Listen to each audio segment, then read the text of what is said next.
Hi students, this is Alex here. In this problem they have given solve 4d square minus 4d plus 1 into y equal to 4. Let's rewrite this. So 4d square minus 4d plus 1 into y. Whenever there is a constant alone, we have to write into e power 0x because e power 0 is 1. So we are writing in the form of exponential. So 4 e power 0x. Now as a first step, we have to write the auxiliary equation, which is 4m square minus 4m plus 1 equal to 0. This is nothing but 2m minus 1 whole square equal to 0.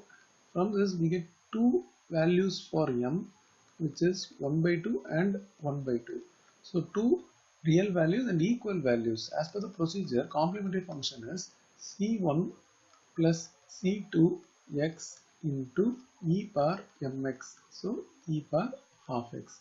Coming to the particular integral, we have on the right hand side 4 e power 0x whole divided by, we have to write the full quadratic expression in the denominator. So we have written 4 e power 0x or 4d square minus 4d plus 1.